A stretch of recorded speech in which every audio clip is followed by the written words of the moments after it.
remember, prior to coming to Penn State, Franklin guided Vanderbilt to 3 straight bowl appearances.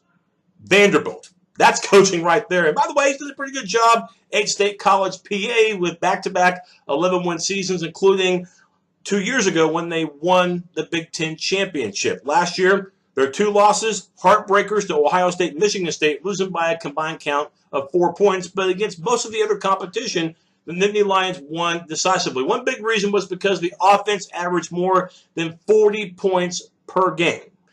And good news for Penn State, you return probably the best quarterback in the Big Ten, in Trace McSorley. Remember 2 years ago, he guided the Nittany Lions to the Big Ten championship, including that huge game against Wisconsin for the Big Ten championship. You get McSorley back. Last year, put up amazing numbers, almost 3,600 yards through the air, 28 touchdowns. And he was, by the way, the team's second leading rusher with almost 500 yards on the ground and 11 touchdowns. So that's 39 combined touchdowns that McSorley accounted for. No wonder he's a Heisman Trophy candidate. But it will be a challenge for Penn State to duplicate or even better those numbers than last season. Biggest reason, because you have some talent to replace. And we're not going to spend too much time on this because we could, but we're not going to.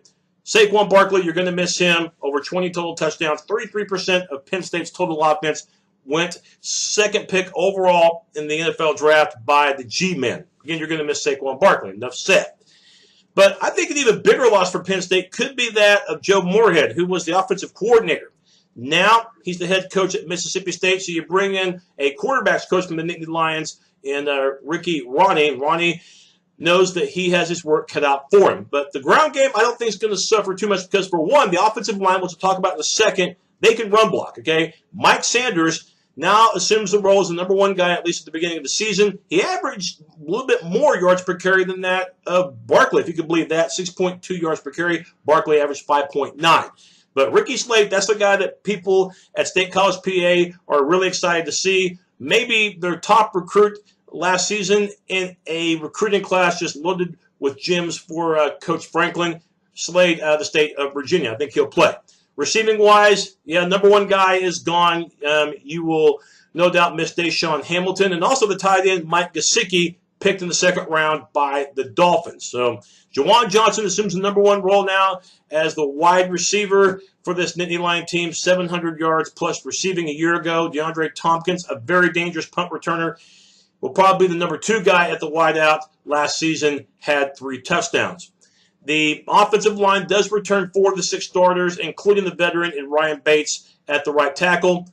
Run blocking, Penn State is damn good. As far as pass blocking, they could improve in this area. Looking at the defense, in 2017, Penn State excelled, giving up to 17 points per game. Only Wisconsin gave up fewer points per game amongst Big Ten schools.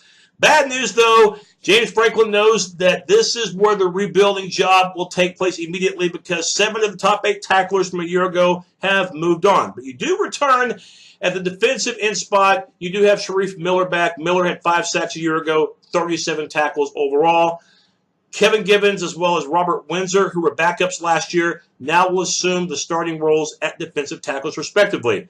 Linebackers, they took a hit as well. But the good news for the Nittany Lions, you have Koa Farmer back and an outside linebacker, 47 tackles, and a terrific all-around athlete and another top recruit for James Franklin's class, Micah Parsons. I expect he'll play right away.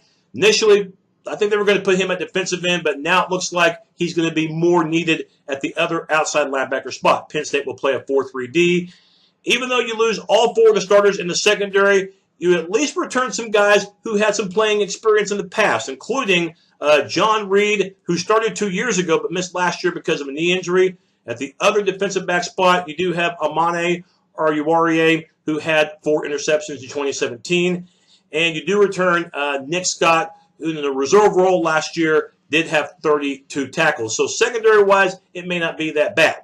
But the schedule, I'm telling you what, for Penn State, it's not going to be the best, okay? I do expect them to start 3-0. The game at Pitt could be tricky, but Penn State's better than Pitt. I expect the Nittany Lions to take care of business there. But here's where the old saying, life is not fair, comes in, okay? Look, if Penn State played in the Big Ten West, you wouldn't have to worry about seeing Ohio State, Michigan, and Michigan State every year. But that's the case, though, for PSU. And you also get to see the top 2 teams in the West this season on the schedule in Iowa and Wisconsin. So that's the bad news. If there is a little bit of light at the end of the tunnel, it's the fact that you get most of these difficult games at home, which will not hurt.